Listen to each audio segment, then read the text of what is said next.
50 ಅಗತ್ಯ ವಸ್ತುಗಳ ಬೆಲೆ ಹೆಚ್ಚಳ. ಬಿವೈ ವಿಜಯೇಂದ್ರ. ಹಾಲು, ಬಸ್ ಪ್ರಯಾಣ ದರ ಸೇರಿದಂತೆ ವಿವಿಧ ಬೆಲೆಗಳ ಏರಿಕೆಯನ್ನು ವಿರೋಧಿಸಿ ಬಿಜೆಪಿ ರಾಜ್ಯಾದ್ಯಂತ ನಡೆಸುತ್ತಿರುವ ಜನಾಕ್ರೋಶ ಯಾತ್ರೆ ಇಂದು ಮಡಿಕೇರಿಯಲ್ಲಿ ನಡೆಯಿತು.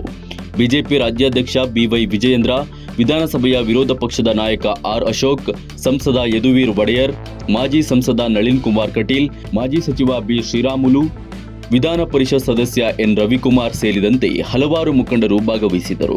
ಬಿವೈ ವಿಜಯೇಂದ್ರ, ಕಾಂಗ್ರೆಸ್ ಪಕ್ಷ ನೀರಾವರಿ ಹೋರಾಟಗಳನ್ನು ಮೂಲಕ ಜನರನ್ನು ದಾರಿ ತಪ್ಪಿಸಿದ್ದು, ಅಹಿಂದ ಹೆಸರಲ್ಲಿ ಮತ ಪಡೆದು ಸರ್ಕಾರ ರಚನೆಯಾದ ಬಳಿಕ ಜನರಿಗೆ ಕೊಟ್ಟ ಭರವಸೆಗಳನ್ನು ಮರೆತಿದೆ ಎಂದು ದೂರಿದರು.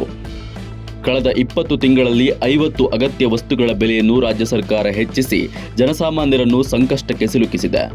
ಹಾಲಿನ ಬೆಲೆಯನ್ನು ಕೆಲವು ತಿಂಗಳಿಂದೀಚೆಗೆ 9 ರೂಪಾಯಿಗಳಷ್ಟು ಹೆಚ್ಚಿಸಿ ಬಡವರ ಮಕ್ಕಳಿಗೆ ಪೌಷ್ಟಿಕ ಆಹಾರ ಸಿಗದಂತೆ ಮಾಡಲಾಗಿದೆ ಎಂದು ಆರೋಪಿಸಿದರು. ಆರ್ ಅಶೋಕ್, ಕಾಂಗ್ರೆಸ್ ಪಕ್ಷ ಜಾತಿಯ ಹೆಸರಲ್ಲಿ ಸಮಾಜವನ್ನು ವಿಭಜಿಸುತ್ತಿದೆ. ಹಿಂದೂ ಸಂಘಟನೆಗಳ ಕಾರ್ಯಕರ್ತರ ಮೇಲೆ ದೌರ್ಜನ್ಯಗಳು ಹೆಚ್ಚುತ್ತಿದೆ. ಕೊಡಗಿನಲ್ಲಿ ಬಿಜೆಪಿ ಕಾರ್ಯಕರ್ತ ವಿನಯ್ ಸೋಮಣ್ಣ ಕಿರುಕುಳದಿಂದಾಗಿ ಆತ್ಮಹತ್ಯೆ ಮಾಡಿಕೊಂಡಿದ್ದಾರೆ.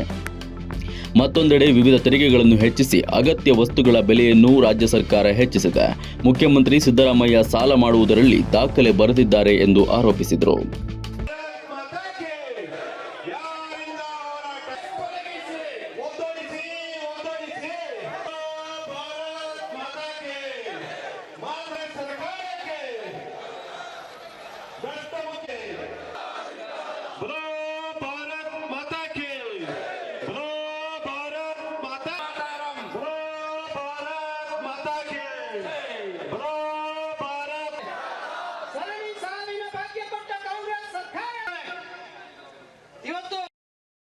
ಅಗತ್ಯ ವಸ್ತುಗಳ ಬೆಲೆ ಏರಿಕೆಯನ್ನು ಮಾಡಿದ್ದಾರೆ. 50ಕ್ಕೂ ಹೆಚ್ಚು ಅಗತ್ಯ ವಸ್ತುಗಳ ಬೆಲೆ ಏರಿಕೆ ಮಾಡಿದ್ದಾರೆ. ಇದರ ಪರಿಣಾಮ ರಾಜ್ಯದ ಜನ ಯಾವ ಜನರಿಗೂ ಮತವನ್ನ ಕೊಟ್ಟು ಆಶೀರ್ವಾದ ಮಾಡಿದ್ರು, ಅದೇ ಜನ ಇವತ್ತು ಕಾಂಗ್ರೆಸ್ ಸರ್ಕಾರಕ್ಕೆ, ಸಿದ್ದರಾಮಯ್ಯ ಸರ್ಕಾರಕ್ಕೆ ಇಡೀ ಶಾಪವನ್ನು ಹಾಕ್ತಾ ಇದ್ದಾರೆ. ಆ ರೀತಿ ಬೆಲೆ ಏರಿಕೆಗಳಾಗಿದ್ದಾವೆ.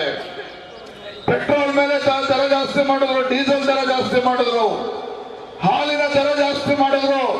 ಸಿದ್ದರಾಮಯ್ಯ ಸರ್ಕಾರ ಬಂದಾಗಿನಿಂದ 20 ತಿಂಗಳಲ್ಲಿ 3 ಬಾರಿ ಹಾಲಿನ ದರ ಜಾಸ್ತಿ ಮಾಡಿದ್ದಾರೆ, 9 ರೂಪಾಯಿ ಜಾಸ್ತಿ ಮಾಡಿದ್ದಾರೆ. ಪಾಪ ಬಡವರು ಮನೆಯಲ್ಲಿ 1 ಲೀಟರ್ ಹಾಲು ಖರೀದಿ ಮಾಡಿ ತಮ್ಮ ಮಕ್ಕಳಿಗೆ ಒಂದು ಪೌಷ್ಟಿಕ ಆಹಾರ ಕೊಡಬೇಕು ಅಂತ ಹೇಳಿದ್ರು ಕೂಡ ಕಾಂಗ್ರೆಸ್ ಅವರು ಅರ್ಥ ಮಾಡ್ಕೊಂಡ್ಲಿ. ಇದು 5 ವರ್ಷಕ್ಕೊಂದ್ಸರಿ ರಿನ್ಯೂವಲ್ ಆಗೇ ಆಗ್ಬೇಕು, ಜನಗಳ ಮುಂದೆ ಬರಲೇಬೇಕು.